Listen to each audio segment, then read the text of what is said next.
From Hollywood, California, the nexus of entertainment and sexiness. From the Meltdown Theater at Meltdown Comics and Nerd Melt Melty Melts, Harmontown is now in session.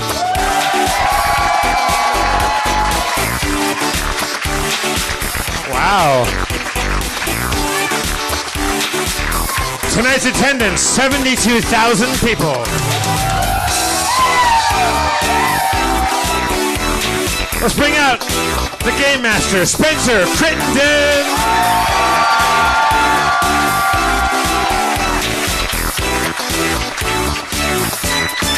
And just for old time's sake, let's bring out the mayor of Harmontown, Mr. Dan Harmon. Thank you. Thank you very much. It's a bigger crowd. We're always sold out, but it's a... Is it big? It sounds big. We're always sold out. But this is extra sold out. I think maybe... I don't think we're more sold out. I think these people are just more vigorous, more exciting. Let's not kid ourselves, Jeff. The reason they're packed to the rafters tonight is not because of you or me or Spencer. It's because last week we pointed out there was no ice scooper. Oh, shit!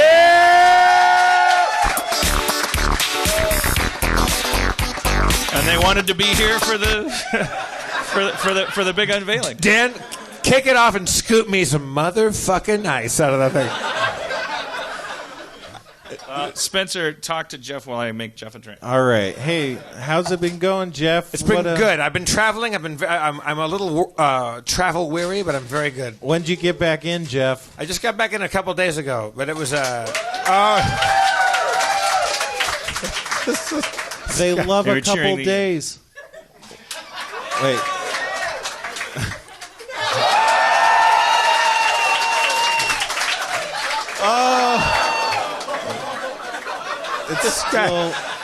That was a parody of when they do that, right? It's like the movie Cocktail. You're Tom Cruising it right now. It was a parody. Yeah. Thank you, Mr. Harmon. Oh man. Okay, so Spencer. Yeah, man. What did you think about? Okay, so I have to get a car, right? Like Spencer's been driving me around. I love it. You love it, kind of. I love it. No, I love it. But like when you drove me, so did you register the anxiety level at UTA when we went there last week? And it was like, this happens, it's like Spencer and I walk into a place together because he drives me and then I go and then I'll have like a meeting and like, it's not a natural thing to have a chauffeur. Like it's not. Yeah. It's not. Well, I think it's pretty. It's the way of the land. It's not. It's not though. It's not. I mean, it's not the way of the waiting rooms where we go into. So the person at the desk is always like hello, and then Spencer like because he's like a squire, he's like an erstwhile squire. Like he drove me, he opened the doors, he knew exactly where to go. I was just babbling about not wanting to tie my shoes the whole time, and then like Spencer gets to the desk, and then the person goes like, "Can I help you?" And Spencer goes, "Dan Harmon to see whoever." Like he announces me. Yeah, which is amazing. And then well, I do that anywhere we go though. But then the receptionist goes like you're Dan and who's he? And he goes, no, this is Dan Harmon. And then she goes, well, who are you? And he goes, I'm Spencer. And then she's like, okay, do you guys want a water or Diet Coke or anything? Well, we'll take waters. And we go sit down. And then she's like, Dan and Spencer are here for the 3:00 meeting. And then you just have to let it go. You're like, it would be weird at any point to like stop the momentum and go like, let me explain something here that's weird and takes really long to explain. Well, I think that I generally try to say, oh, don't worry about me when they ask what my deal is. Well, that's like, don't you worry. I'll just be over here 6 feet tall with a 2 foot long beard. I'll just be hiding over here, the most interesting looking guy in the universe. Yeah, don't worry about me. Like needs more context than that thing. It should. I mean, those people, they're all about hospitality, so they just want to make sure we're adequately respected, which is, it comes to odds because I don't need that in those situations. That's the last thing I need is validation from, secretarial staff. Is there a validation, Spencer, that you do want or crave? Is there something you would like to hear from staff or anything? From staff? I mean, from strangers. Well, I just want just don't walk slowly, I think. That'd be good enough. What do you like to hear from people secretly, even if it's a little selfish and juvenile and not mentally healthy to want it? Like, what's something that really puts a wind in your sails? Like a secret thing you wish strangers said or thought about you as you walked into a building. I like things that are useful or being useful to people. So that my manifest is I'll be all like, hey, man, did you know if you're gagging, you can put your thumb through your hand, like that BuzzFeed article said, not gag. And then that people will be like, that helps me. And then I'll be like, that's good. But yeah, I want to help. Yeah, I want to. You want to be useful. I want to increase the satisfaction of people's lives. Wait. Oh, so I'm sorry. You wish people would say, give you life-saving tips, or you wish? No. You wish people would say, "Oh, you're useful." I wish they'd appreciate, the utility that I offer. Oh, that's good. Well, you're in a good position because you have a lot of utility. Thank you. Yeah, you're a healthy example of somebody who knows knows their needs and gets their needs met. That's what my therapist would say. Dan, if you walked into an office building and in a busy office corporate setting, what would you wish, the gatekeepers, the security person, or the people that you have to walk past? What do you wish they thought about you on site? Oh. It is he, the chosen one. We better get our shit together. For real. I am being for real. I mean, we're living in a fantasy world where let's make a fantasy. You go into a corporate building like Century City Plaza, to go in a business meeting. You get into an elevator. Uh-huh. Everybody in the elevator. There's men, there's women. They're well dressed. You don't know what they do for a living. They could be high, low status comparatively. What do you wish? In your fantasy, selfish, egotistical brain, what do you wish everybody in that elevator was thinking?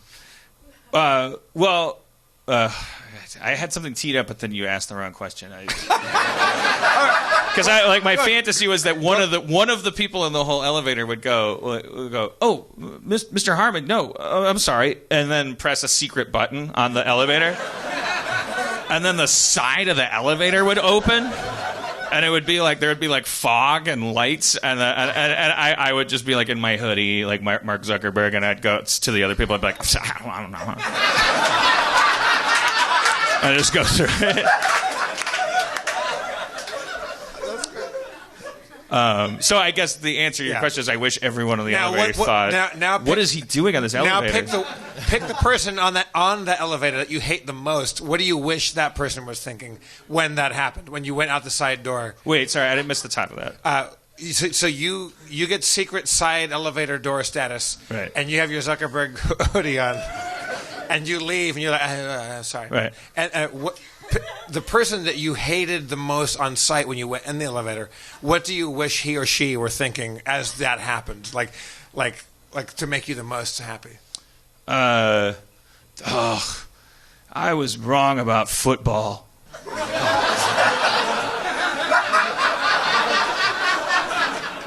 or all the crunches in the world couldn't lift my spirit right now.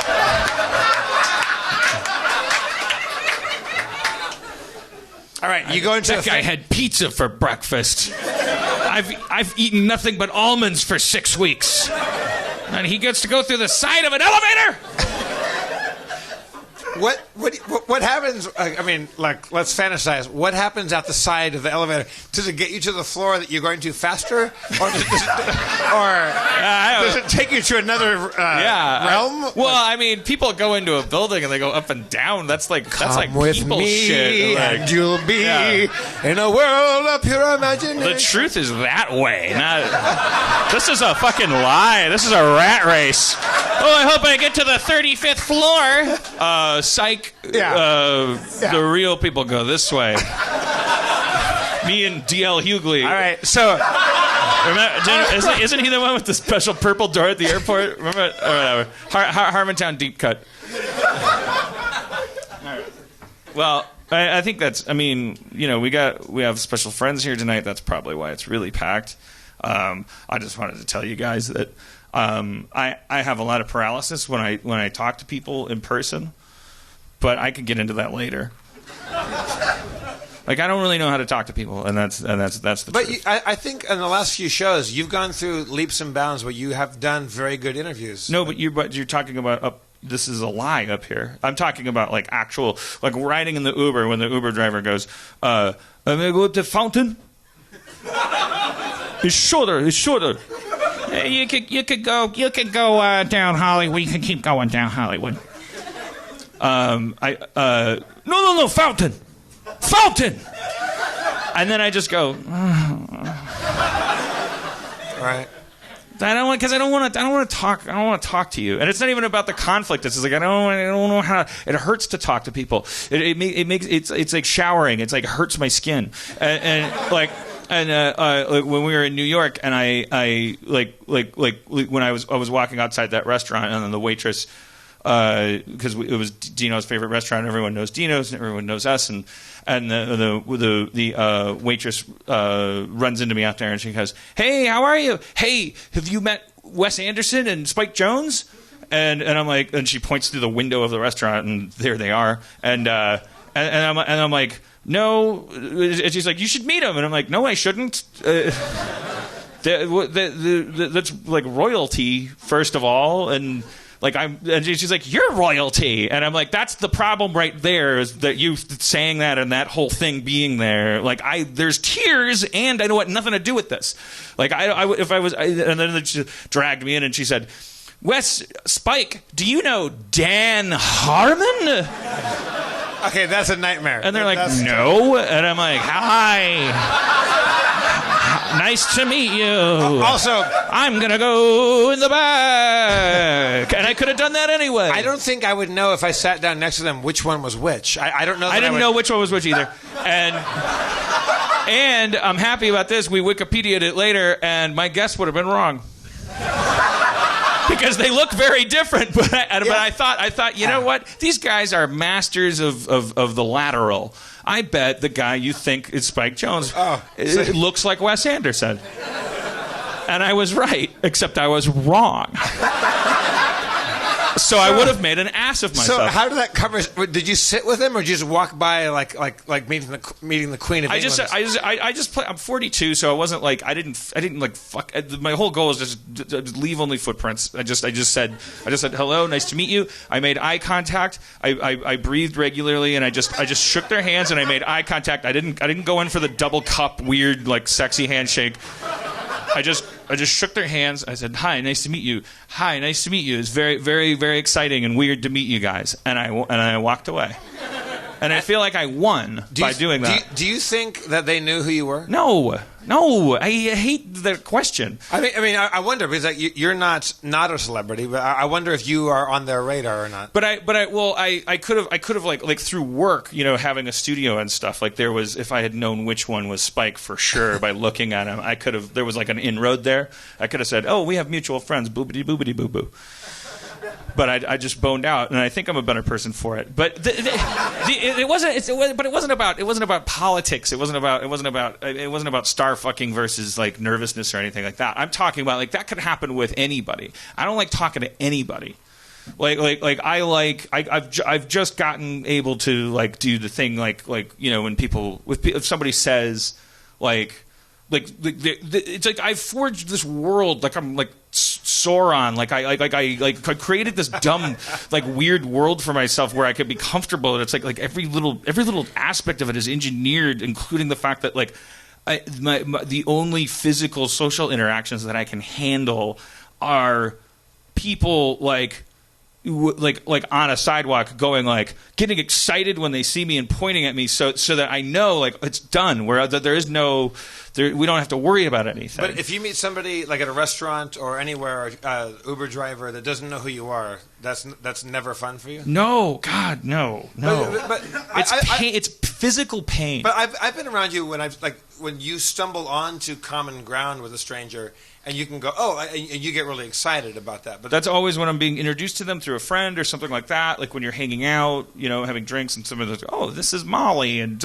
she's a friend of so and so." And it's like, "Oh, what do you do?" "Oh, I'm an astronaut." "Oh, Jesus Christ, I have like 90 astronaut questions." And then, yeah, it's. I mean, that's good. That's fine. But that's not 90% of, like, how you have to talk to people. Like, you have to talk to people who are scooping ice cream. If you like ice cream, you have to talk to the ice cream person. They're like, "Well, how many scoops do you want?" And you're just like, "I can two." Like, it just fucking, like, my brain just explodes. I can't. That's so funny because, like, that's my favorite thing. Is what are you doing? Is that your phone? What's back here? Like I'm like infatuated with strangers, like, and the person sitting next to you is the most interesting thing in the world to me, because of the free fall, the chaos of that moment when you're talking to somebody and you go, I don't know if we have anything in common at all. Sometimes you find out, okay, this person is kind of a bummer, or you go, oh, this person worked on the fucking Saturn V rocket, like that's fucking amazing. But that moment for you is more torture for... Like, yeah, I think we both agree that it's like falling off something, and you're just like, I love that. I do. It's my and I'm favorite. like, I hate that. But I feel like I'm honest. I mean, and you're like a Patrick Swayze thrill seeker or something. No. I mean, I like it because you can find out, like, I can be very misanthropic and very philanthropic, like, from moment to moment, depending on the quality of the person sitting next to you. But there's times when, like, I get really endlessly fascinated by a stranger. You do too, but you come at it from a very, like... Holy shit, I just got philanthropic versus misanthropic. Phil, as like file, like pedophile likes children. Yeah. Like that's not the file word that you, like, are the most familiar with. God damn it. How about... You guys are always catching me. You could have started with Philadelphia. Well, I've Philadelphia. Yeah, I'm just getting that now, though. Okay. That's what I'm saying. Like misanthropy versus philanthropy. I didn't get the Phil. Misogyny. Yeah. Well, phylogeny. I love Ginies. I love those Chinese up and down 5th Street, 4th Avenue. How you do, young lady? See, you got a hole where your wiener should be. Got a Chinese. I love your Chinese, because I'm a feminist and I'm Midtown. Bam. All right. Thanks, kids. Our next guest is no stranger to Chinese. Andrew Lloyd Webber. I do want to bring him out because it's hot up here, and I want you to see that I'm not the only one that sweats this much. And because I always feel like I think you guys know it's hot in this room, but it's 6 degrees cooler where you're sitting. I'm telling you, and then you look at me and you go, "He's so disgusting." I'm hotter than you, just a little hotter. There's people sitting out there fanning themselves right now. It's like the like To Kill a Mockingbird, you know. It's I just come to bust up a shiffer robe. It's so hot in here that civil rights are being are back on the table. It automatically, when it gets hot enough, every room becomes a Southern courtroom. Textbooks may not be allowed in science class tomorrow, depending on what happens tonight, because it's so hot. Our next guest is Gregory Peck, everybody. Old friend of the show. We miss him very much, but we're so glad he spent some time away because he's been busy and has done something really incredible. Not that he had not done all kinds of incredible things. We were happy with him quite the way he was. But he kind of, if you're talking about the person I think you're talking about, he just deals in incredible humanity all the time. That's what he fucking does. He does it, and he does it for no reason. He does it because it's what he does. He's a magical, magic person. He's a magic person. He's our friend, and let's talk about his new project, which everybody's going to be really excited to see. Please welcome back Bobcat Goldthwait.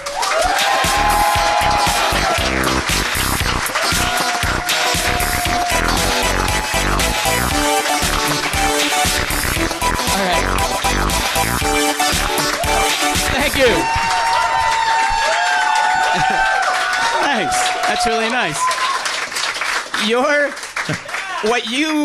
The idea that people would be excited and happy to see you, that's the worst thing I could happen to me. Oh, when people go, oh. When people are happy and excited to see me, I just don't want them I just want them to be normal. Well, you're an actor turned director, probably for the same reason, and your circumstances are so different. The idea that anybody would ever see me and point is kind of it's, for me, that's the same as saying you should be prom king. But for what you're probably perceiving that moment is oh, that's the guy from Police Academy, and this guy's here it gonna comes. Yeah. I was in Detroit at a film festival, and this guy's like, "I'm your biggest fan," and I took a picture with him, and he's like, "What do you do now?"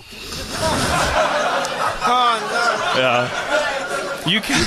My biggest fan does not have access to IMDb. That's what I learned there. And then, but it was a good question. What would you want people to say, though? Because I still have a big ego. If they had...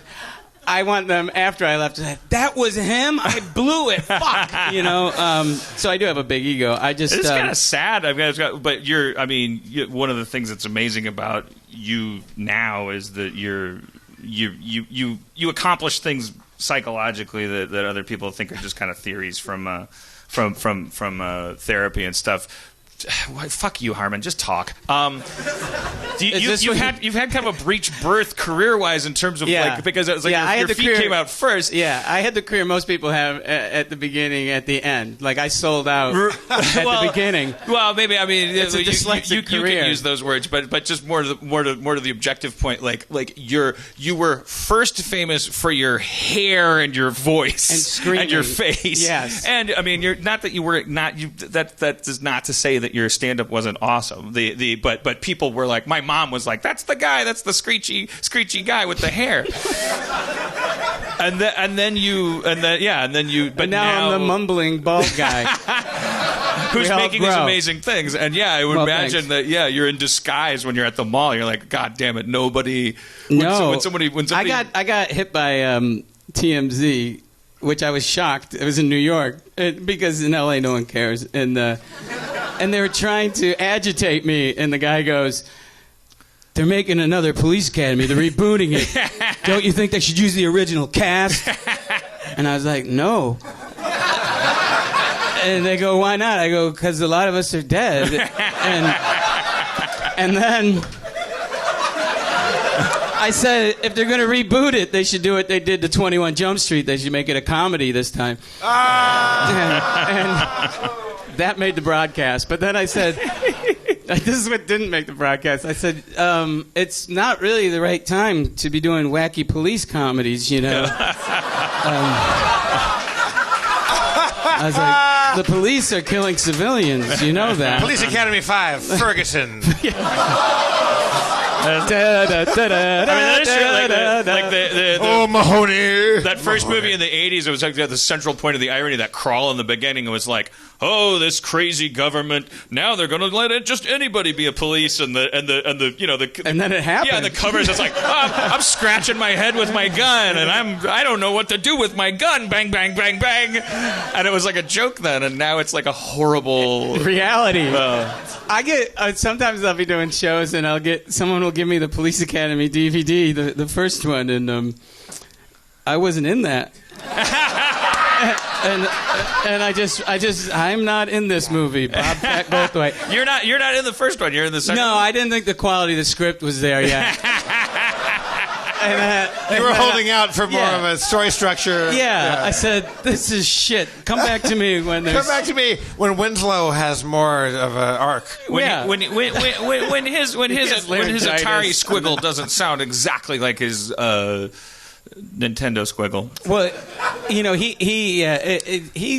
he's that is a talent. I'm not going to diminish what he does, but he does that all day long. Those noises, like he really does. Like if we were talking, that's his, And one day it was really cold and miserable, and we're reshooting a scene for the third time, and we're in the basement of this building, avoiding the weather, and he found the the dowel, the inside of a paper towel, the tube. And so that was, it was like backlit when he found it, because he could just, it's like Perlman with a fucking yeah, it's a vintage Stradivarius. So he's making his helicopter farts and we're all trying to eat, and I really feel bad. So this is a public apology to him, and I just finally go, Michael, no. No. Swear to God. Slow clap in the cafeteria. Yeah. Slow clap. I feel really bad. In my mind when I think of that story, and then a marching band came out. Da-da-da-da-da-da. Rip Taylor throwing confetti around. But they're all playing toilet paper tubes. And so. All right, so since the last time we saw you, I think you were talking about this early on. You were shooting footage back when we first made friends. I even think you've been working on this for a little while, culling it together. You have this. Should we call him a mentor? Yeah, Barry's definitely a mentor. The movie's is a documentary I made, and it's out now. It's called Call Me Lucky. And I started doing comedy when I was 16. Tom Kenny was 15. In Syracuse, in this town next door, there was an ad that said they were looking for comedians. And so, because Tommy's always been amazing with voices, he called up as like a dude, like he was an adult, not a teenager. He's like, yeah, we're a couple of comedians, and we'd like to come by. I swear to God. Like he thought, I think Wilford Brimley's coming in to do a set tonight. And we showed up, and there's Barry, he's just such a character even back then, He just looked up, and he said, ugh. Did your parents drive you? So he for folks who aren't aware of him, he's a political satirist, still is, and like my favorite Barry Crimmins joke is, he says, people say if you don't love this country, why don't you leave it? He says, because I don't want to be victimized by its foreign policies. So a real sharp guy. And he started a club in Boston that a lot of folks like Stephen Wright and Paula Poundstone, myself, a lot of people got their start in this room. And he was definitely a mentor and the gatekeeper. Like if he thought you were derivative of anyone else, you didn't get on stage. And so was Kevin Meaney and Steve Sweeney and Lenny Clark. All these comics came out of that scene, and he drove it. I don't feel like the movie isn't. It's about him. I think it's important people meet him and stuff. But what it's really about is he, during a performance, disclosed on stage about his rapes when he was 4. And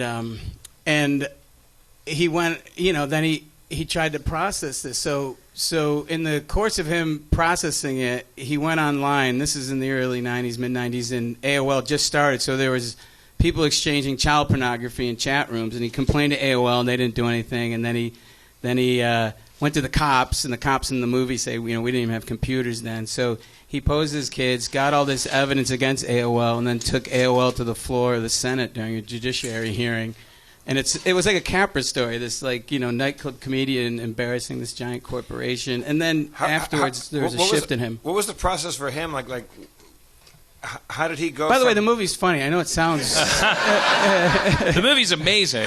Which is a story in and of itself. Is the fact that this is you've made these movies that people adore because they're so punk rock. They're so they're so sort of just like if they're nothing else, they are you just trying to steer off of any conceivable road in front of you. Shakes the Clown, and there's people who like and there's an anger to that stuff too. So the irony to me is I don't see it, but yeah. I mean, you're laughing the whole time, but your like, humor. God bless like, America. When we shot a baby, I really thought. It was like I wrote it. She goes, "Don't you have a baby?" And he pumps a shotgun. She throws it in the air, and we shoot the baby. That was the only thing I've ever written that I thought at some point someone was going to say, "Hey man, you can't do this." But it never happened. I was like, I guess we're shooting a baby today. And I said, give me a baby that looks really ugly. Like I wanted it to look like someone shaved a pug, And the baby came and it was really cute and it didn't cry and it would just sit there like, I feel bad about this too. This is my amends story. This is a good place to do it. The audience is 25 years old. They love apologies and punishment. So the baby didn't cry. Oh, the parents go. They come in. They go, "What are we shooting today?" I'm like, "Your baby." Your baby. And then I realized nobody told them what the scene was about. So we gave him some more money, and then that's true. It was a stunt bump, I guess. So, stunt bump. The baby just sat there, just like this. So I would have the parents, the dad, I'd have him walk off the set, and the kid didn't give a shit. And then nothing. Took its biscuit out of its mouth. Nothing, just sat there. So then, I'd love to tell you I'm a better man than this, but I got down on all fours, and I put keys over the lens so it would be looking in the right direction, and then I got right in the baby's face, and I was like, and the baby would go, I was like, roll. And whenever I would duck out of the way, the baby would shut up immediately. The keys were to get the attention, and then you were there to horrify the baby. Correct. Okay. But as soon as my face wasn't there, it would just shut down. It was like that Michigan J. Frog, like, "Hello, my baby. Hello, my ragtime doll." You're running and getting the DP. You're like, "I swear to God, the baby." He was crying. Sure he was, Bobcat. Free beer. So I imagine like someday that kid will be 10 and a police academy will come on and be like, "Ah!" and just run out. And then you'll have your shot. I finally got her. But anyways, to wax schmaltzy about it, or just at least kind of mythical. I mean, all of that awesome punk rock anger, energy, whatever you call it. You don't call it anger, but like no, I guess it is. Cynical, whatever. Like non-establishment. And you had this father figure early on in your comedy career who had this scar in his life, and then one of your you've made all these different kinds of movies. Like your most recent one before that is this, is another weird turn for you, the found footage, like a Bigfoot movie. Yeah. So like that does not resemble Shakes the Clown that much. Yeah. It's not like you're Rob Zombie trying to you're like, no, you don't get it yet. No, I just like Bigfoot. The cheerleaders are dumb and they should be tortured. One more movie and I swear you're gonna get it. No, I just wanted to make a Bigfoot movie because I like Bigfoot and then you cradle this guy with your first documentary. So Barry, it's funny you say anti-establishment because I met him as a teenager, and here's this guy who was totally anti-establishment, and he wasn't condescending to us. He actually encouraged it. So, that really. How did he come out of it? Like what's his like? Is he happy with what happened? Is that satisfying for him? I don't think he is happy. I mean, not happy, but no, he's the first one to make those jokes. Yeah. There's a scene in the movie where he actually goes into the basement that this happened in, and I was just filming the basement because I thought that was way more powerful, just to show these spaces. But I did not want him to go in there. And he goes, "You go through a problem, You don't go around it. There's no demons. I'm demystifying this space. I'm going down there. You can film it or not. Had he been back there since? No. He says it's not a place I like to. This hang is the out. first time when you. Yeah. Wow. So he was like, so we had a huge argument, and I said, well, just give me 5 minutes so I can roll, and it's in the movie, and it's very powerful, and there was a reason I was trying to remember, but one of the things happened is he's very eloquent in the basement, and then afterwards, because I knew it had happened, he went into shock. He does this weird thing when he's going into shock, and I knew that he was in shock, and he goes, I can't remember what I said. Is any of it usable? And I said, oh, it doesn't matter. I'm going to play yakety sax the whole time. And so, that's what I was going to say. Just what you're saying. He said, and we were doing a Q&A, and I said, and I wanted to film the spaces, and I didn't want to do reenactments. And he goes, you didn't want to do reenactments. It works every time.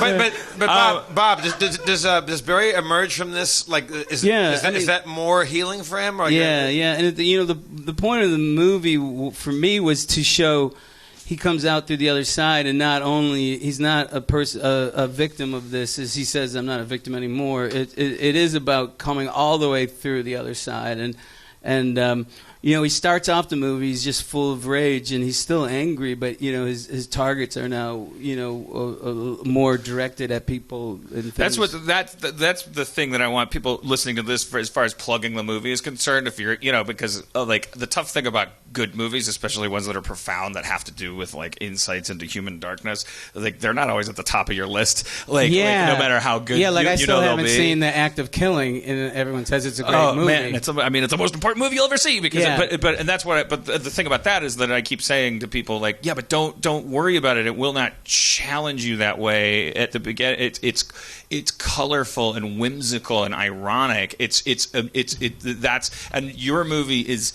similar in that sense. That's why I texted you halfway through it and was like, this is really genius because and it's something about Barry too. And I think I don't think I have the IQ or the vocabulary to articulate what the real important thing about what's on the microscope slide there. It has something to do with the fact that he's really smart and really funny and really autonomous and really unafraid of the entire United States government and all of mainstream society and anyone that could ever tell him that he's gross or fat or dirty or stupid. That he doesn't cut the silhouette, therefore, of somebody who is capable of having something so this is where my vocabulary breaks down. The dichotomy is very interesting to me because he's not. It's like we're used to breaking up the world into guys like that are like he didn't say, "Oh my God, I was molested on stage," and then curl up in a ball and start sucking his thumb and then become really unfunny.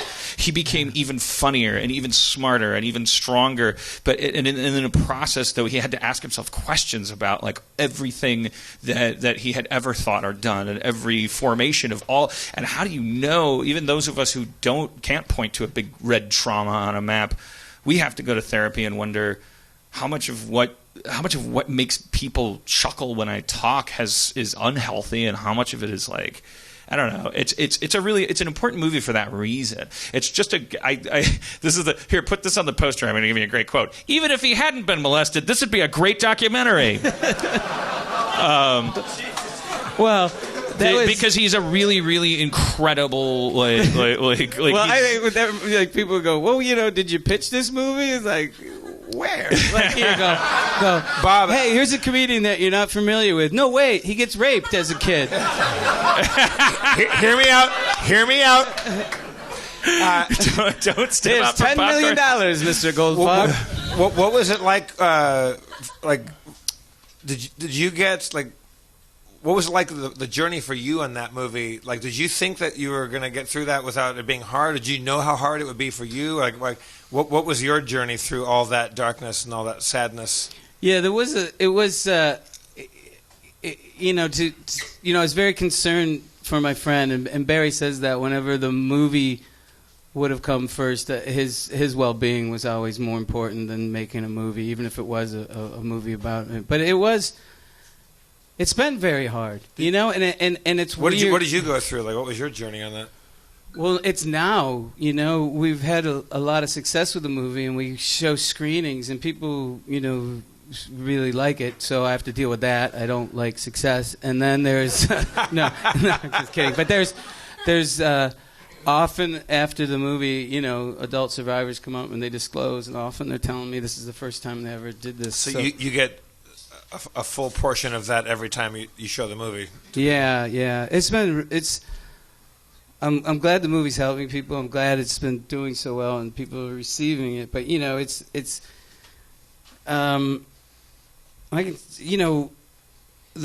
birth of the movie, and I'll talk about it here because the last time we worked together was here. Robin Williams is my best friend, and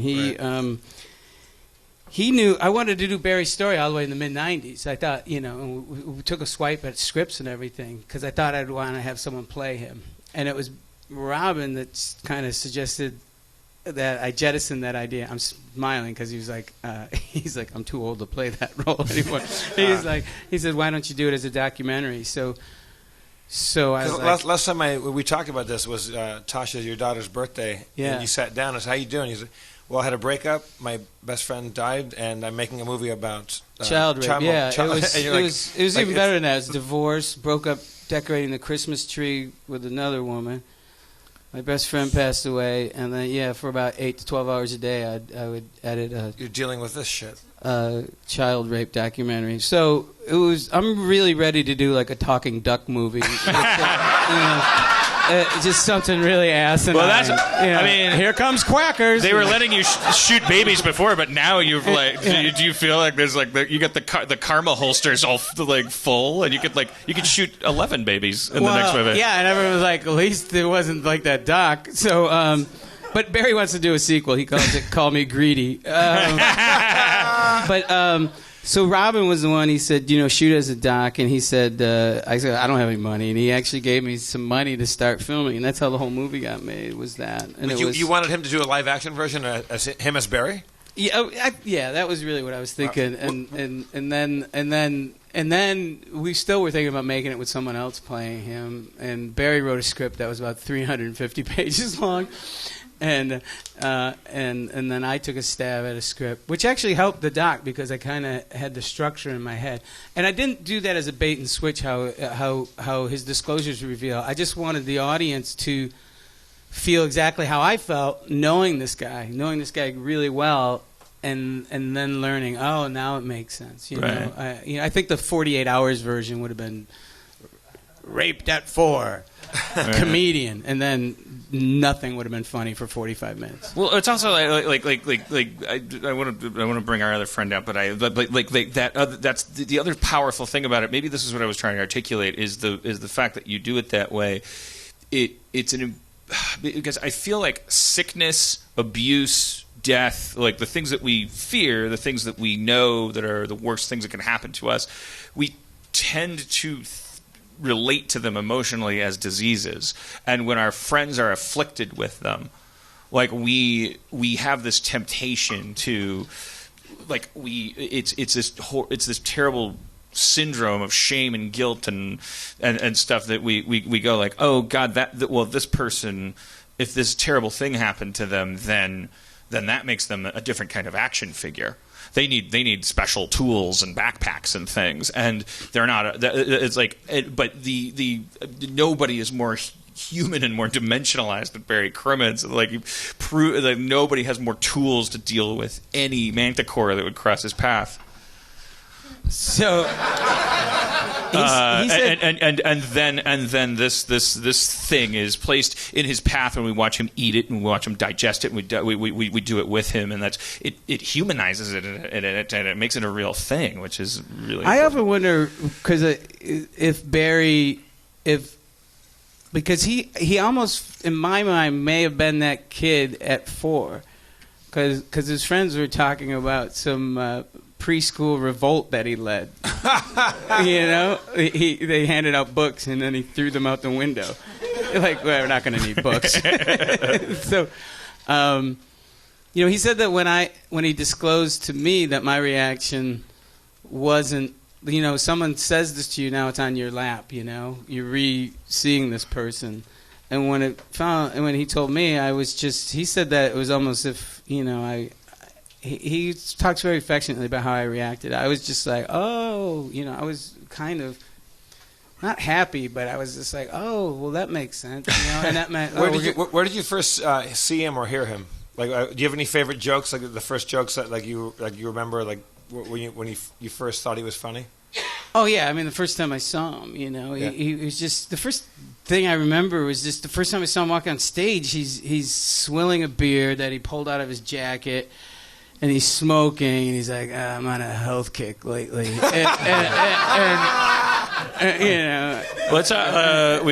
We've kept one of our other dear friends penned up in there, who's like you has been out in the world, and we want to hear what he's been up to. Let's bring Curtis Armstrong out.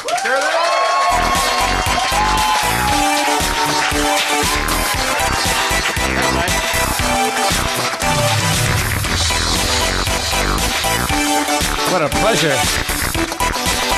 Thank you. Thank you. Hey, buddy. I have these friendships that that literally only exist on stage, and it's very unhealthy. Like it's a very but yeah. So I'm just explaining that I'm not a healthy person, and that that's what I was talking about earlier. Well, that goes without saying. But what was interesting for me. Is that I'm here because I've been away for a while, and I asked if I could come by, and he said yeah, but of course he doesn't tell me. Oh, that I'm here? That you're here. So I show up just as you come out. Oh. And it's the first time I think I've been in a room with him in about 30 years. Oh, I didn't know you guys crossed paths. We did a little movie called One Crazy Summer. Jesus fucking Christ. My brain that was rotting away. Bob, we keep missing each other. Joel Murray, too, right? Joel Murray, yeah. Who is Bill Murray, right. God Bless America, whom we love and adore. John Cusack. Cusack. About this movie ad nauseum. Why did I not make that fucking connection? Well, that's how we met. We were in our 20s and we made that movie, and it was I'm a big indoor BB gun enthusiast, but at the time we made that movie, I was a big indoor model rocketry enthusiast. Yes. So every night I'd go back into my room and build a big rocket and then shoot it down the hallway at the hotel.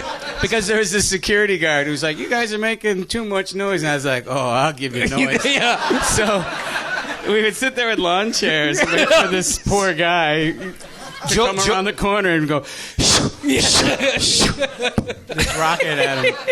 Yeah, that was a lot of stuff like that. It was great. And what was really great about that movie is if you see it now, there's Bill Murray, there's Joel Murray. I feel better. Joel Murray and Bill John Cusack and Demi Moore. But what's really funny about it is he's so completely took over this movie. Wow. No, wait. Let me finish what I'm saying. So what happens is I'm in heaven. We right all now. show up and I love this movie. We all think that we have our thing going, and we know what we're doing, and we have our bit. And Cusack's got a name already, and Demi's got a name already. But after about a week on the set, they're all talking like him.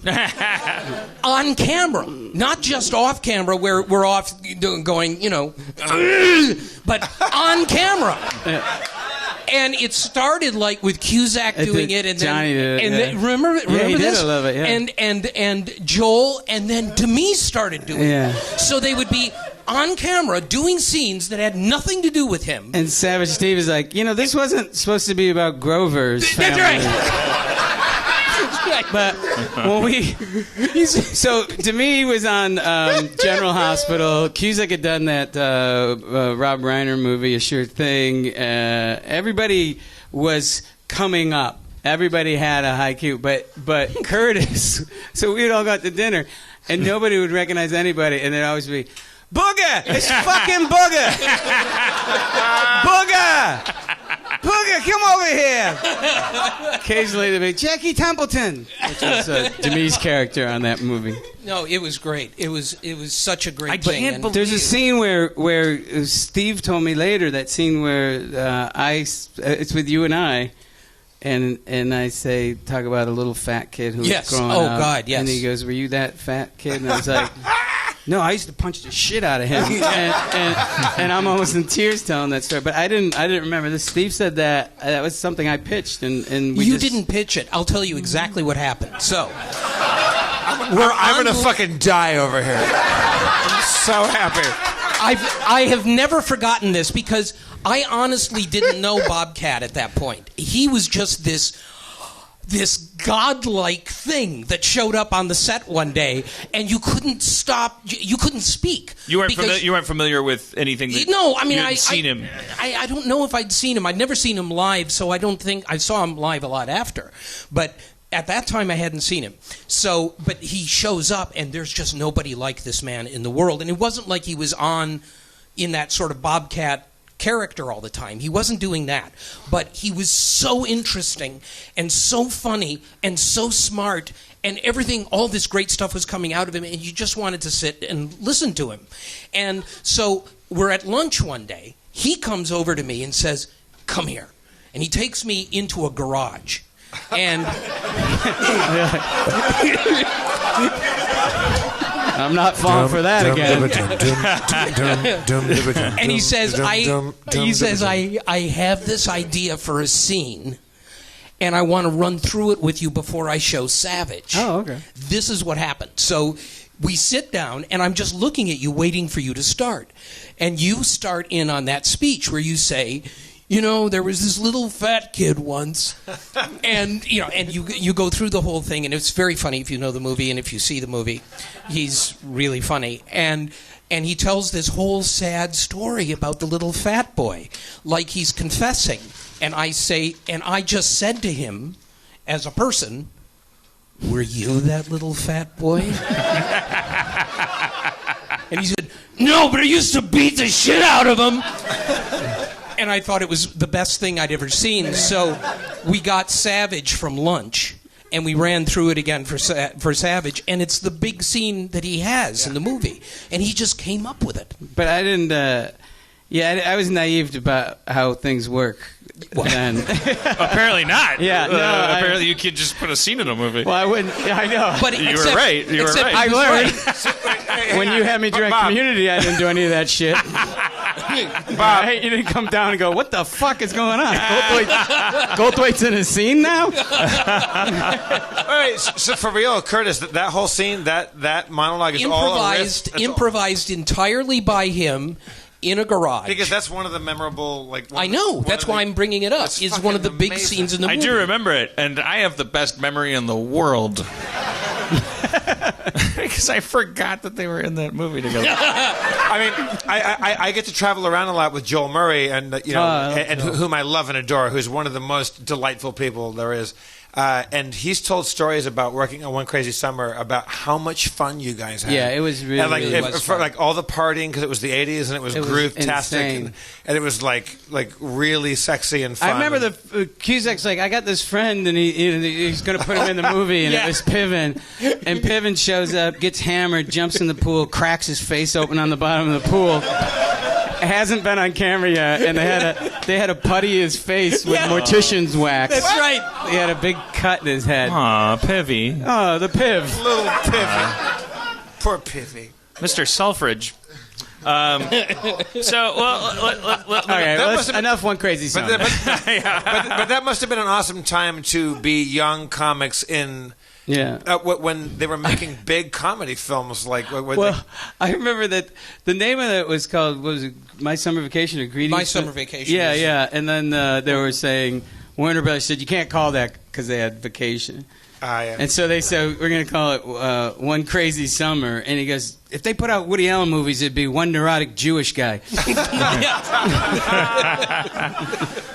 Yeah, it's what to counter what Jeff said, I think the further back you go, and we think in this desolate landscape of where it's catch as catch can, and we just get a little giggle here, and my podcast got 600 hits, and I'm so happy. And I think you talk to the Farrelly brothers about Kingpin, for example, and you hear this story about how they almost killed themselves. I thought Kingpin was the best Farrelly Brothers movie that has ever been made, but because the world was older then, like, the rules are different about who's telling you what about whether or not you're being successful, whether or not your movie succeeded. And the disparity between when you're supposed to celebrate. Remember the Sony leaks came out, and there was just like one of the most delightful parts of the Sony leaks was Channing Tatum's email to everybody at Sony going, "Yeah, bitches, we did it!" because they just made like $740 billion in an hour for I don't even know which movie it was, Godzilla versus Men in Black or whatever. I don't know. It doesn't matter. But Channing Tatum was involved, and he was like, "Yeah, bitches." He was using Z's and exclamation points. There's got to be a high five emoticon. But it really has nothing to do with whether or not. I'm not saying whatever he was talking about was a bad movie. I'm saying it was completely disconnected from whether it was a good or bad movie. And because you, like Jeff is saying, like, oh, that must have been a great time to be alive, all these comedy movies. I'm going to assume, God, no. I'm assuming that like that just meant that more hilarious people were being told more times per minute, "You really fucked up. I can't believe you were in that piece of shit. But you told me to be in it." It was a piece of shit. I never said that. Why would I do that? I work for Mike Ovitz, goddammit. I was recently... I just did coke off of the Small World ride. I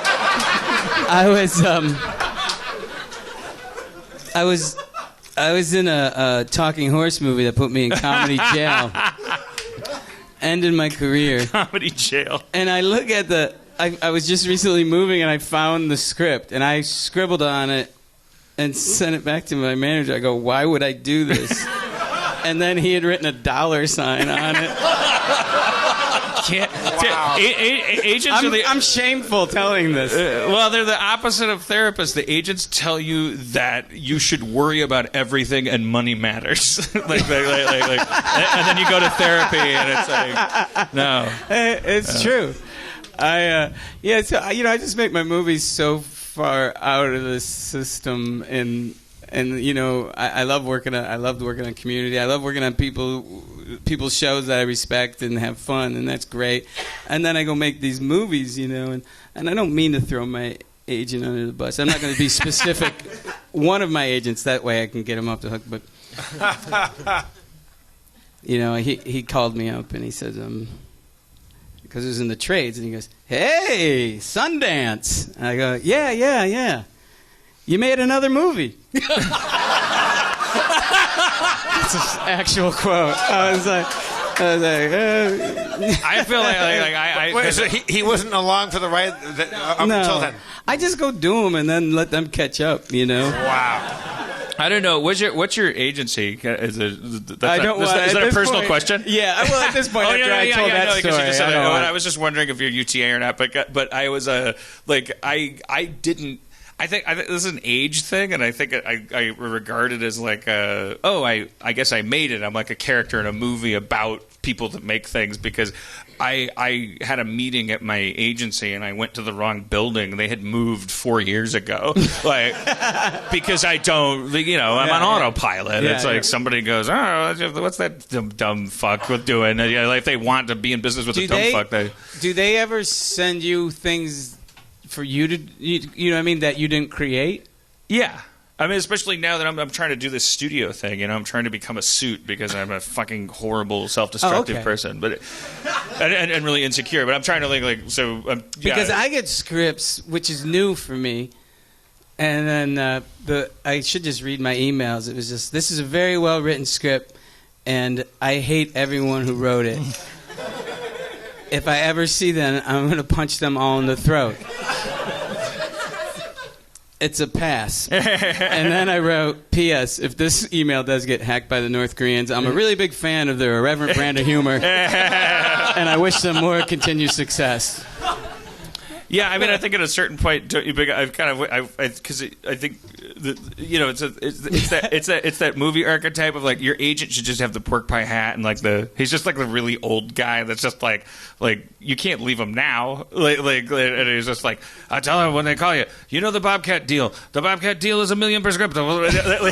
You're just kind of like well, at a certain point you get you're just out there like a log floating on a lake. Like the importance of representation becomes slightly diminished. Well, it certainly doesn't help in the types of movies I'm trying to make. So I just don't waste their time with that stuff. Right. Because then I don't resent them. They'll probably try to talk you out of it. Hey, Bob, are you still doing the Kinks thing, or can we talk about that? Yeah, I mean, that's my dream project. Is that I wrote a screenplay based on Schoolboys in Disgrace, and Ray Davis has been very involved and encouraging. And that's one I hope you make. I hope so too. Well, it's frustrating because it's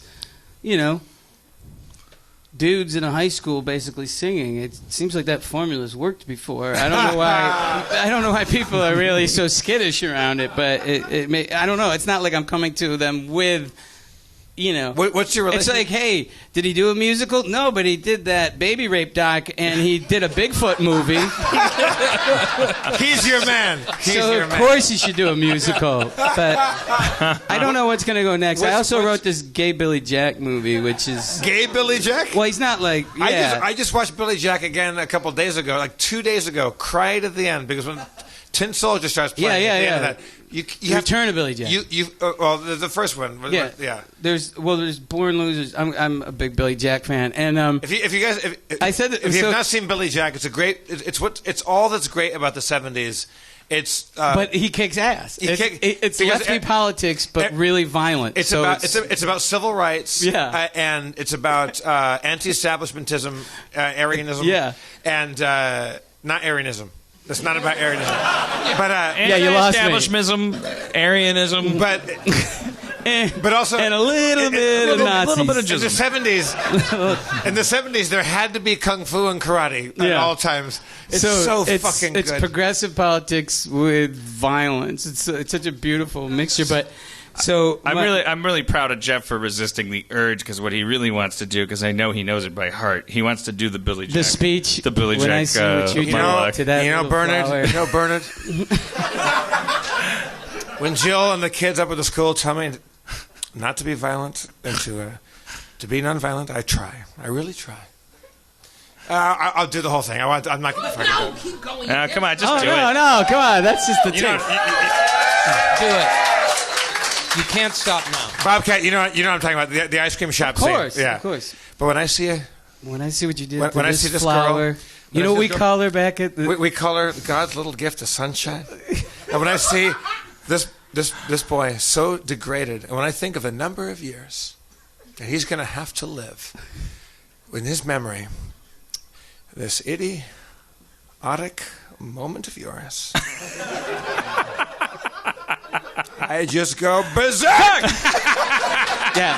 Now, so I'm not Jeff's agent, and he's not auditioning for Gay Billy Jack, but so please, so everybody, YouTube that fucking scene. It's so good. So my ex-wife, I said to her, I was like, dude, I can't do this anymore. I'm so tired of being broke. I'm going to write a genre picture. Please. And I go, I love Billy Jack. I'm going to write a genre picture. I'm going to write a Billy Jack movie. So I'm down there writing, and she goes, how's it going? I go, I'm good. I'm good. She goes, how long are you in? I go, about 50 pages. He's gay now. And she goes, so we're just going to keep renting, huh? Go ahead and hate your neighbor. Go ahead and cheat a friend. That's the whole thing. Like, he goes into this town, he's trying to drink his whiskey, and someone calls him a fag, and he says, I'm gonna have to ask you to stop using that word. Yes. And he goes, Bobcat? He's like, what are you gonna do about it, fag? He goes, well, I'm gonna dislocate his shoulder. I'm gonna fracture his kneecap. I'm gonna take shatter. Then he said, I fucked up. He goes, and I'm gonna shatter your windpipe. And you want to know something? There's not a goddamn thing. Not a goddamn thing you can do about it. in the script it says, it's the simplest direction I've ever written. It just says, and he does. So then he walks back over to the bartender, and he finally finishes his whiskey, and he throws it down. He says, "Is there a decent place for a man to stay in this town?" Ooh. And then it smash cuts to him waking up in bed with the bartender. Yeah. But I gotta say, this scene sounds funny. Make this movie. But if I'm not the fucking Billy Jack, I know this sounds like it's a joke, but I really do kind of explore all this stuff about what's it like being a gay man and what defines sexuality and I don't know. What the fuck is wrong with me? I'm so uncommercial. I have no idea. Well, yeah, I don't think you have to tell you. Yeah, I would. I would assume when you told me that, like, I don't think. Yeah, that you weren't like, this is hilarious. These faggots are gonna hate this. Right. Exactly. I'm finally letting them have it. See. Yeah. In a studio picture, it would have been like, hello. Right. God, boat trip. Yeah. Boat trip. Boat trip is like a goddamn fucking psychedelic. Boat trip is a fucking ayahuasca atom bomb. Spirit vision. Boat Trip is one of the most amazing. I don't know. If you've not seen Boat Trip, Cuba Gooding Jr. and a series of other culprits make a movie. It's two guys. Like somehow, I think what happened is. Please. Somebody was getting fired at one of the oldest agencies in the world, and their fingers locked on their filing cabinet, which tipped over, so there was finally the script visible underneath it, and then like the cleaning lady at the or cleaning man at the agency, or cleaning person, and we're like, nice save. They put it on top of the pile instead of the bottom. It was like this Brazil thing, and this movie got greenlit. That's a boat trip. Are you sure this is the movie that was supposed to be greenlit? Two guys. He said it was on the top of the desk. Go on a boat, and then they find the first party. It's a gay boat. We're on a gay boat. And then they have to pretend to be gay, or they'll get kicked off the boat. And the gay guys get to look at chicks' tits if they want, because chicks don't care if gay guys look at their tits. And those aren't some real high stakes. The movie is like the movie includes Cuba Gooding Jr. coming out of a porthole into the open air. And it hits his Oscar. And his cum splatters on someone's face. He had won an Oscar like 30 seconds before this movie was made. And then there were like 9 movies. Like Cuba Gooding Jr. Won an Oscar and then had 9 movies with talking dogs and gay jokes in them. And like just what does the cum land on? The cum goes out the portal? The cum just lands on a person. Right, okay. And then you go like, oh, what about See, one crazy summer, Mary? that was a chili dog. That's right. And it landed on my friend Tony V. And his famous line was, "You kids." Yeah, that's right. Tony V. Here's one of the weirdest things to look for in Boat Trip when you rent it tonight, kids. I'd like to mention that all my movies are available on digital platforms. You don't necessarily have to watch Boat Trip. But you'll only be encouraging him. He's a documentary filmmaker now. Watch them after Boat Trip. Watch Boat Trip first. Don't encourage his phase of like, I hate America. I'm on a tour. I hate America. I'm going to go to France. They like my movies in France. There's a scene in Boat Trip where Cuba Gooding Jr., who is in love with the woman who thinks that he's gay because that's what he has had to do to survive on the boat, the gay man, which affords him the ironic chance to be in close quarters with her. She's confiding with him about her single life and how she wishes she could find a man. And if he just keeps lisping and enough, then he gets to be with her. And so it's very uncomfortable for him. And at one point, the topic of conversation somehow comes to it either comes to how are you supposed to eat a banana or how are you supposed to suck a dick. But in any case, she picks up a banana, peels the banana to show him how she sucks dick. And so the joke is that he's going like, I can't believe it. She's sucking a banana dick in front of me. The crazy thing about it, if you watch the movie in high def, like you can see his credibility leave the back of his head of her licking the tip of the banana. it's unmistakable. The prop master, for some reason, has not for some reason, there's some disconnect between industry and government and the society.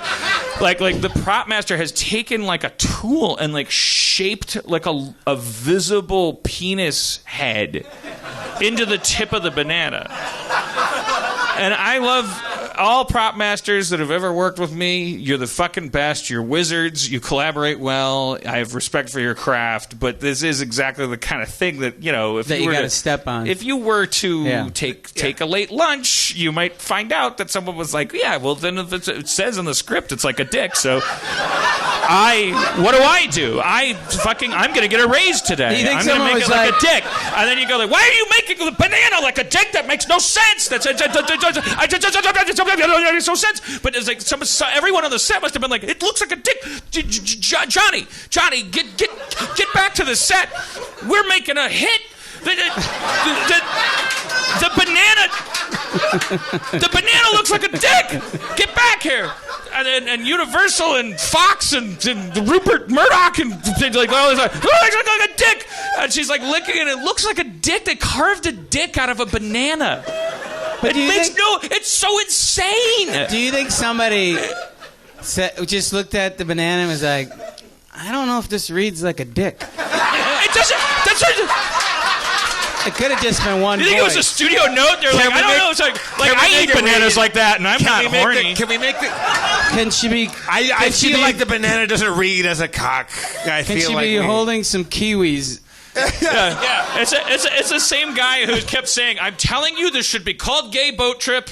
I don't know why you're PCing the title. It should be called Gay Boat Trip. We did tests on the title. People don't care about boats. We say Gay Boat Trip. They know the movie we're talking about. It's Cuba Gooding Jr. and Carlos. Who is it? Carlos. No. It was Horatio Sands. Sands.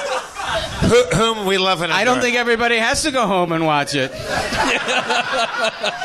They already did. Have you gone off on a boat trip rant before? Or is it... No, I don't.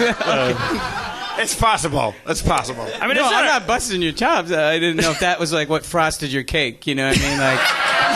If I see that boat trip one more time. No, I mean, I'm gonna come so hard. What frosts my cake is inscrutability. I like shit that when you look into it and you can't find even the most coarse, crass, cynical explanation for it. Yeah. We used to have. I think movies like that make it I did Sleeping Dogs Lie. It was called Stay originally, but it's a rom-com. Not a rom-com. It's kind of a little bit more my stab at trying to do a Woody Allen movie, but with a tiny bit of bestiality in it. Just a little bit of bestiality. Just a hint? Yeah. Just a whisper of bestiality. Backstory. Yeah. But I think when people... But I think when people hear about it, they think that's what they're going to see, an actual shot of her spitting dog semen out and all this stuff, And the joke isn't making fun of her character. It's actually about... how there's things in our past that other people can't get past. And she learns in that movie at the end, she says, I learned it's the living up to the lies that we tell about ourselves that make us better people. By the way, they made the same movie with an avalanche, and everyone's like, now I accept it. Yeah. In your movie, she fucks a dog. Yeah. But it's all off camera, and I remember getting this note. Oh, the avalanche never kills him. I got a note that was, could she just jerk the dog off? Swear to God. I was like, what the fuck? Which is actually weirder, right? Yeah. Because then you'd be looking at the dog, you're why would you? You're locking eyes. Now you're invested in the dog doesn't need that. Yeah. That's just about. Yeah. She says it's something weird, that's touching a toaster that is hot. It was, she's not into bestiality. It was just this weird thing. It's about something that happened in the course of life. Yeah, and I needed something that people couldn't get past. Jerking off a dog can only happen as the result of planning. And plus, if you told somebody else, scheduling. it's once I jerked off a dog, you go, yeah, that's fucking weird. But like 40% of the people do it. I did too. In a barn on a bet. That's what it is. So, and that, by the way, when that movie came out, oh my God, people would be like that. The point of that movie was, it's okay to lie, and right, and because sometimes people tell the truth and they're not being kind, and but man, as soon as that movie, like the lights go up, people go, I'll tell you what, I had a. I go, whoa! People just started telling me their bestiality stories. I don't know if you've ever felt a lamb's mouth. I'm like, whoa, that's not what the movie was about. I'll tell one more story about this movie. My daughter was 18 or 19, and the movie starts, and that's right out of the gate. That scene happens, and there's this woman. It was at Sundance, and people, and it's not me self-loathing. Everything sells out at Sundance, so I knew I was like the third or fourth choice. You know what I mean? It's like, hey, it's some arty-farty movie. I got a Bobcat Goldthwait movie ticket. You want it? So it was packed. I was glad people were there, but they did not know what they're going to get.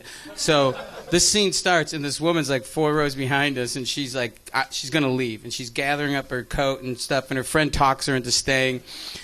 And about 50 minutes into the movie, that same woman was crying watching the movie, and my daughter goes, look at your friend now. And I look, and my daughter goes, yeah, you cry, bitch. You cry.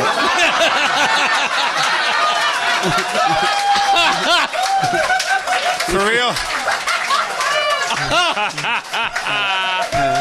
Oh, my God. Yeah. Now I'm terrified. Jeff knows. I'm terrified to have children now because if my child makes me that proud, I would be like, can you marry your daughter? Yeah, well, you know what? My daughter Bob, did. like, your relationship with your daughter is amazing. And Curtis, I've never met your daughter, but you seem to have a great relationship with yours, too. I have one of those. Bob's daughter, Tasha, like she loves you, and like she's your best friend, and she like. But and the queen of the ball busting, like at Sundance this year, she's like, Dad, I have to come over here. I go, what? She goes, I got you this, and it means a lot to me, and I need you to wear this, and it was a Police Academy 2 crew jacket. And I fucking wore it. She knew you. She knows you're not in the first one. That's sweet. That's smart. Yeah. That's a good daughter. Yeah. So that's why I wore it at the premiere of my series debut as a documentary. Tasha's so cool, and it's so cool to see like a father that like I grew up in Los Angeles where most of my friends, they don't have a great relationship with their parents, or they hate their brother, or they hate their sister. And there's not a lot of great stories of families that love each other. There are plenty, but there's also lots that don't. It's very cool to see, like, Tasha worships you and also treats you like a buddy, because I think you treat her like a buddy, and like that's a very rare thing. And Curtis, I feel like you have the same relationship with her, although I don't know her. It's always, but well, you have to take my word for it then. I will, but I mean, I think we take your word for everything because you deal in sincerity, and I don't think you would ever dissemble about something like that. No, that's everything that we like about you two as individuals. The fact that you have a great relationship with your daughter is really remarkable. I have to tell you, when I met Bob, he was the first actor I think I'd worked with in Hollywood whose politics, and particularly gender politics, mirrored mine. I thot that was so cool. Yeah, because there were not many of us. Hating women. Yeah, exactly. And not because this is like Jerking one of my off first dogs. movies. It's like, you know what this movie needs? Less Demi Moore. I said more and more.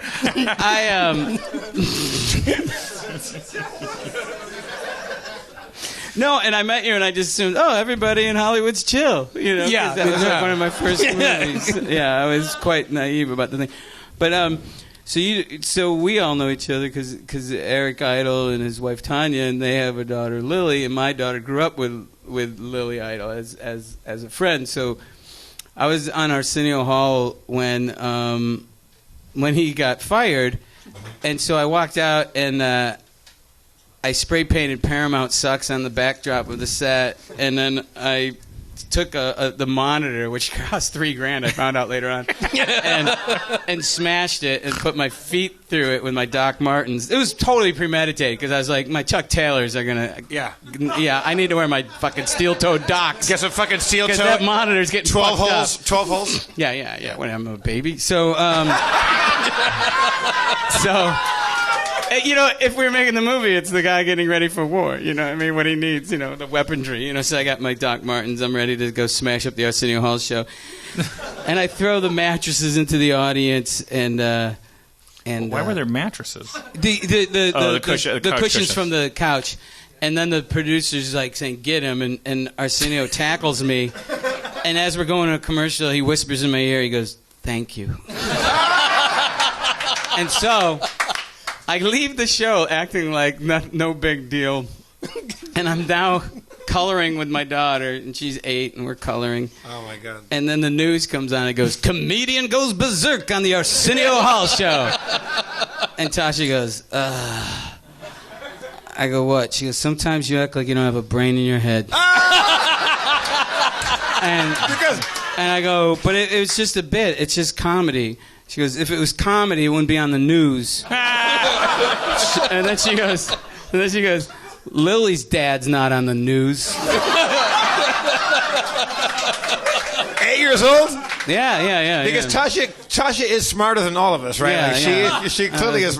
I like that she was doing the math. She goes, "Well, wait, her dad's in dresses." But I used to always, ever since high school, I used to wear dresses, like skirts. And it was not, and I didn't do it for camp. It was my way of saying, if you go to a football party and you show up in some smart-looking culotte, it fucks up the football team harder than anything, I like that you had smart culottes. I had very smart.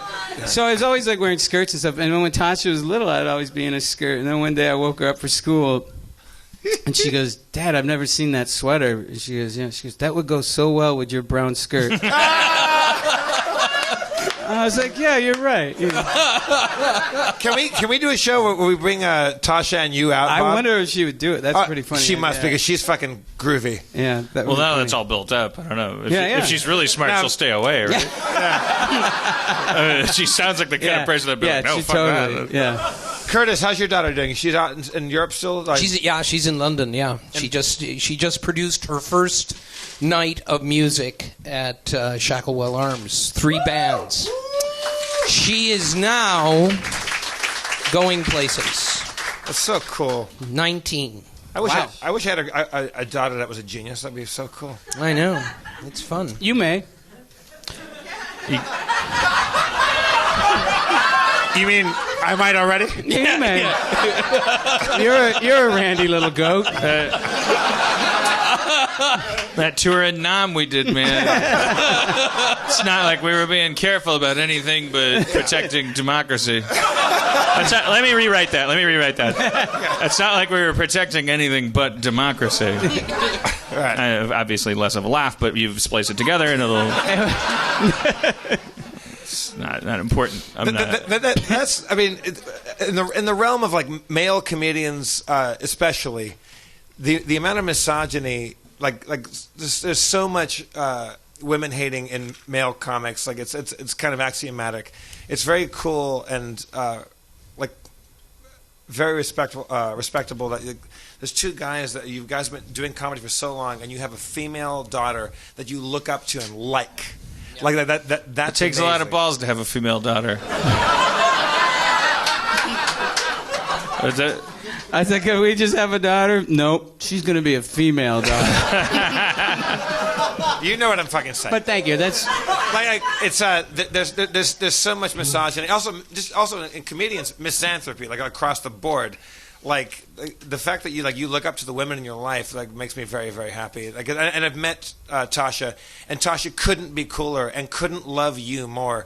Like she speaks of you so highly, Bob, that it's like I think she does it to your face too. I don't think it's like a secret that she tells people that she barely knows like me, that how much she looks up to you and worships you, but also she gives you shit. Totally. Yeah, it's just fucking cool because she really is like she's high status. She's fucking we always call our pet name is Jerk, but she she loves to like if I'm in a mall, she'll go, Bobcat Goldthwait. And shit chills. So I'll tell this story. Once Tony V was at the Riviera. He's a comedian buddy of mine. I love Tony V. It was my birthday, and Robin was playing the MGM, and we were all hanging out that weekend. And I hadn't been on stage in 5 years because I've been directing the Kimmel Show and doing other stuff. And Tony's having it wasn't the greatest crowd. And I go, Tony, bring me up.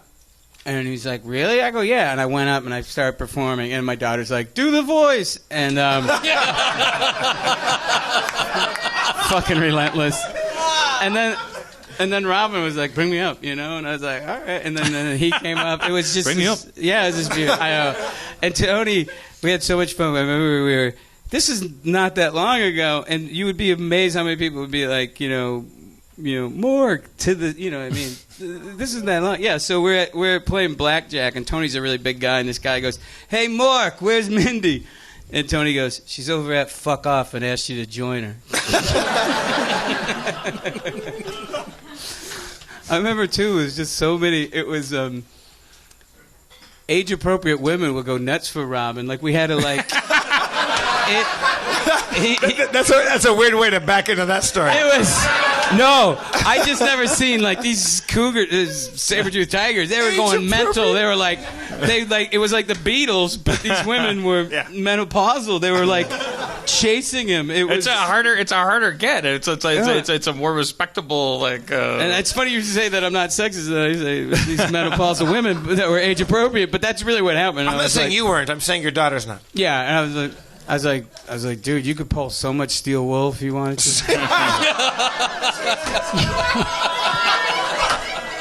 See, I'm not sexist. I just wanted to crush any goodwill that you had developed for me. Steel wool. That hurts. Steel wool hurts. But it polishes you really clean. I mentioned that earlier, though.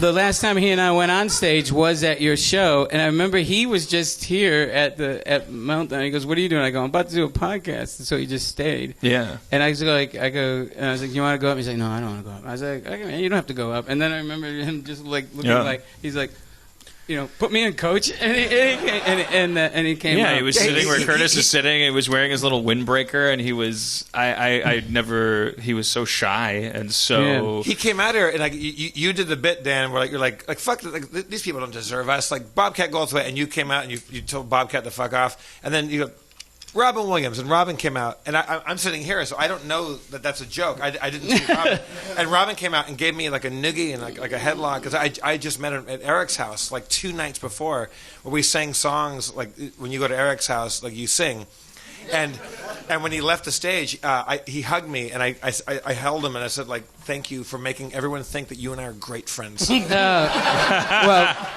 I have a good story about once. In my act, there's a shaggy dog joke that I tell, but it's a true story, and I won't go into the whole story. I'll try to do a truncated version. Tell the whole thing. All right. I don't know if you ever heard the airplane story. It is a true story. I was on a flight going from Los Angeles to New York, and midway through, the engine blew up. And it was terrifying. It was really, and I've had enough turbulence and stuff. The plane just suddenly was just dumping, and it was like G-force kind of stuff. It was really scary. People were screaming. I was like staying calm, check out the flight attendants. Flight attendants are looking out the window, turn around, sobbing flight attendants. I'm not exaggerating. And they're holding each other's hands. Like, I always thought you were professional, Karen. Oh man! And I gotta say, I was like completely out of my body, and I'm like, all right. And the pilot's like, "Hello, ladies and gentlemen, this is your pilot. There's no reason to be alarmed." The placating tone in his voice. This one's for the black box. So on the black box alone. I just want to say, they told me in the event this isn't a suicide. My insurance is valid. Everything. And. I am of sound body and mind. When we got on, Dimitri Martin was on the flight, and we were dying. Dimitri Martin. Because we're sitting there. And Dimitri's looking out the window going, if a landscape is a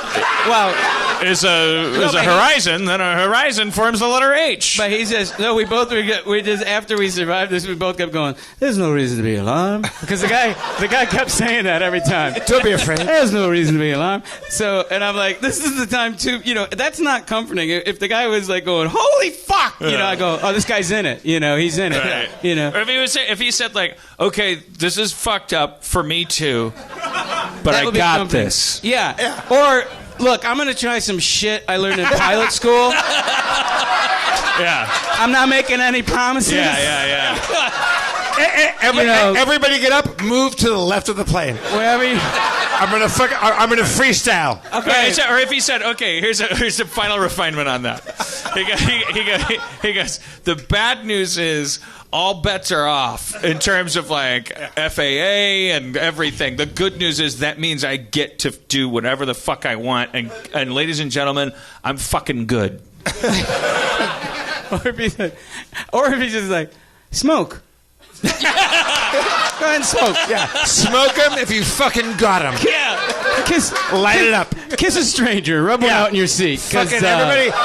It's anybody's game. Turn to your neighbor and just go down. So, if you're an atheist and you've ever fantasized about throwing your baby like a football, now'd be the time to do it. No one will ever know. No reason to be alarmed. You got a 15-second window to spike that baby and do this. So, think about all the times it kept you up at 3 a.m. All I can say is this is 100% true. The other people on the flight was a good portion of the United States Special Olympics team. This is relax. Just let me finish the story. Yes. I'm not. It was 45 men and women in red, white, and blue running suits with medals. So if it wasn't the Special Olympics team, it was a really big hip-hop group with Down syndrome. So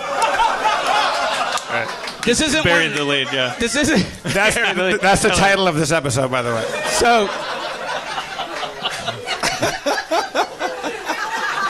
So the plane's careening towards the earth, and I'm thinking, oh, I'm dying, and I thought of Tasha, and I thought of my friends, and then clear as a bell, the guy's back on. He's like, there's no reason to be alarmed. Because he's like, oh, that was the first announcement was, we're going to land in Cleveland in 2 to 2.5 minutes.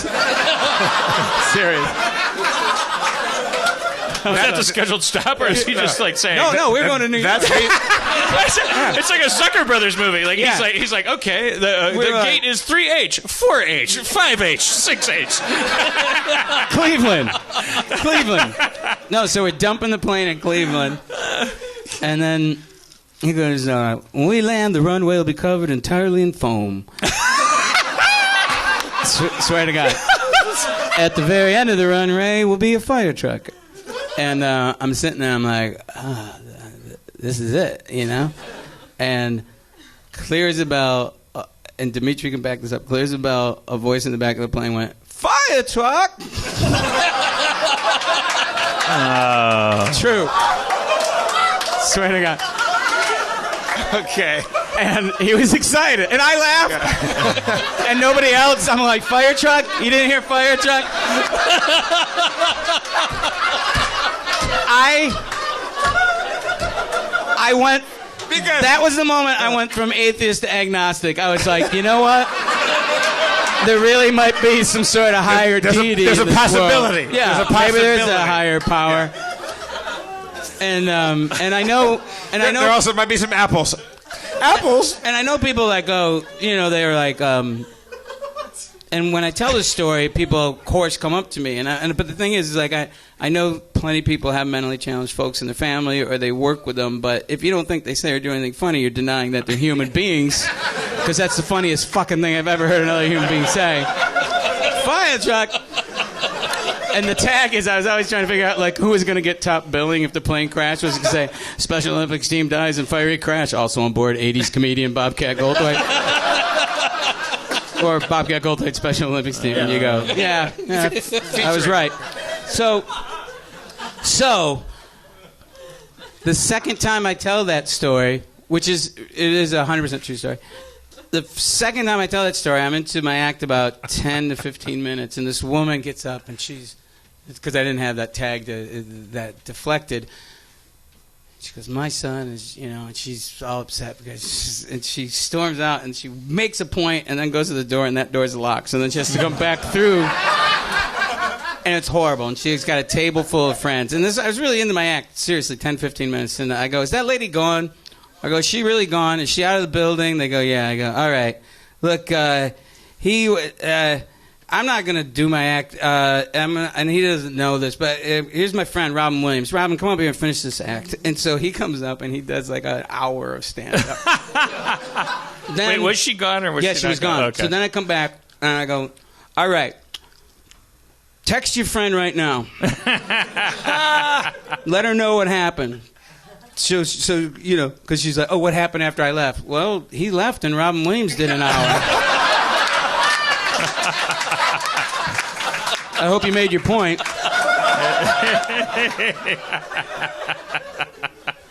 All my stories about Robin aren't like people are like, oh, and then he said this and it was wonderful. It's always about me throwing him under the bus. They really are. You had a barracuda. Using him as a get out of jail free kind We were in the Caribbean and this barracuda, we're snorkeling, and it comes up and it just jarts up and it's right eye to eye with us. And I'd love to tell you I'm a better man than this. I grabbed him, put him right between me and the barracuda. Not for a laugh. Just pure instinct. Wait. You grab Robin as a human shield? Yeah. Yeah. You're like Martin Sheen in the Dead Zone. I'm ashamed, and I even could have got out of it because we both started laughing when we run out of the water, and he goes, you did that on purpose, didn't you? I was like, yeah, I did. You've had a good run, It would be Robin Williams and other attacked by barracuda. But yeah, I've been on lots of planes where I was like, "Oh shit, I'll be a footnote on this plane," because George Takei is on the plane. But like Sulu is on the plane. Like I will not be mentioned on that plane crash. Yeah. Sulu was great. Sulu got on the plane before me and Greg Proops, and he got on the plane, and he's walking up, and there's a guy like, "Hello, Mr. Proops. Hello, Mr. So-and-so. Oh, Mr. Takei." And the guy that was working the gate, he said, "I just saw you on an episode of what's the fucking show? The fucking some sitcom, the Big Bang Theory." He goes, "I just saw you on an episode of Big Bang Theory." And George Takei goes, "Oh, that's very good news. I can expect a residual." He was so good. Yeah. You're never going to worry about crashing when fucking Sulu's on your fucking plane. That's very good news. Well, come on. It's not. He's in the show. He's sitting in front of a prop. He's not able to control. The ship's not in space. I feel like just psychologically, we all feel like this is the best plane you're ever going to be on because he sat in front of a spaceship that never died. No, I don't know. I don't care. I'm being an asshole. All right. Yeah, Big Bang Theory. You're just mad that I said Big Bang Theory? Yes. No, you've told that story before about George Takei. That's all. It's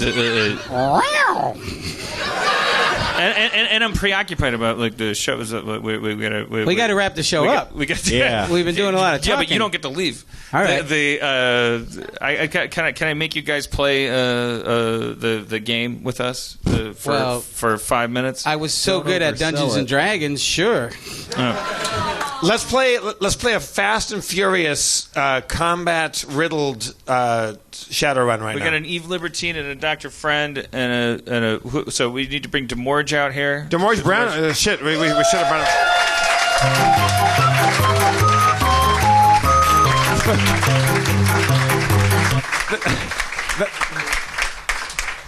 Hello, DeMorge. Hello. We're Fast and Furious. We're bringing you in the dying embers of a soccer game right now. Do I have a bad count? What do you have a better bird's eye of the? No, we're all good, man. Okay. They can be living embers. Okay. Curtis is going to hand them out because I usually do that pretty badly. So, in the post-feminist progression of the show, we're bringing no women up. Because you know why? Because they can take care of themselves. Put that in your pipe and smoke it. And if you don't believe that, maybe you hate women. See you next week. Yeah, I know. All right, so we're... Spencer, as I recall, last time you guys fought a bunch of ghouls. There was a ghoul magnet in a briefcase. Ghoul magnet. You guys beat up a bunch of ghouls. What was happening after that, Spencer? Should we get a recap for that? Well, I mean, that was basically the whole recap, but I mean, I could do it. But no, nothing happened after that. Okay, let's skip the recap just for time's sake. Jump in. Okay, so right now we have a briefcase full of a ghoul magnet. We got fucked over. We didn't get the money, right? You did not. We were supposed to get paid by R. Johnson. He fucking boned out. And now we're standing in a parking lot, and we have a lot of questions. We're inside a chain linked. You're outside of a chain linked parking lot. All right. Nearby a dead gas station. I'm holding the ghoul magnet briefcase. Yeah, it's beeping. They gave us a fucking ghoul magnet, and I throw it. All right, Nightblade. What was the name of our Johnson? What was that guy's name that fucking that just screwed us over? I tell him. Spencer? He tells you that he didn't ask because he didn't do due diligence. We didn't get the name of that guy? No, you sure didn't. Well, the point of a shadow run really is more about not leaving a paper trail. Can I? Has enough time passed where I, as Eve Libertine, can I cast as a kind of a spirit or like an eagle to like fly off and follow the car of the person that drove away from us and follow that guy? It's been far too long for that. You can send him you can send him to search, but it'll be some time before he. Okay, I send off a search eagle to follow that guy because there will be comeuppance for that guy for sure. How strong?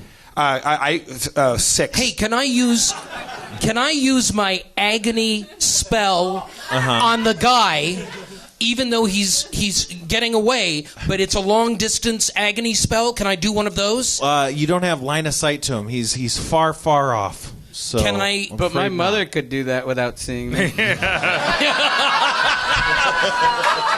But even if you were just going to try, Curtis, I mean, even if you were just going to try, it would probably sound like.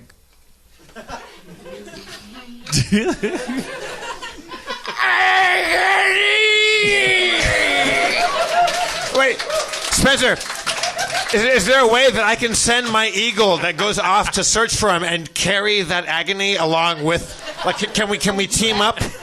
Can we team up his agony spell on my spiritual eagle to fly? I'm trying to get us out of here in time. Yeah. Is that a possibility? Yeah, but it'll take some special doings. All right. What kind? It's a lot harder. You could pass out. You could even die. Oh shit! What, the eagle? But no. Spencer, No, I'm Eve. I'm willing to try it. I'm willing to sacrifice it if you put the agony on my spiritual eagle, but also I have a lot of spirit sense and I touch my red feather earring on my right ear that gives me special spiritual power with spirits of air that should protect me more. And I go, Dr. Friend, Yes. hold my hand. Hold my hand. Well, let's all hold hands just in case. Let's all hold hands. Everybody, if we all hold hands, if we all hold hands together. All right. I'm holding my spiritual eagle to go Yes! to go find this motherfucker who gave us a ghoul magnet instead of money. There was a swirling combination of spirits flowing through Hildegard's body. I'm elevating it with my own volumizer and sending it back through to the doctor and circling it back through to the eagle. I got it! Fly, eagle! Fly! Koshi no yuri hayaku! I sense that the only thing that could possibly be holding this back is the psychic blockage in my own body, so I lock eyes with Dr. Friend, and continuing an arc that was established 5 episodes ago, I say, I'm gay too! I'm gay too! Cliffhanger! All right. See, role playing is easy. People act like it has to do with like numbers and. DeMorge Brown! I'm Jeff Davis. We've also had Spencer Crittenden, Curtis Armstrong, Bobcat Goldthwait, Dan Harmon. I demand, as comptroller of Harmontown, that Curtis and Bob come back to finish what we started on this fucking shadow run. Thank you so much, everybody. Drive fast and take chances. And keep your eyes peeled for "Call Me Lucky," and it'll be on your God knows what medium soon. Thanks. Did you get any of that? It's a good show. Feral Audio.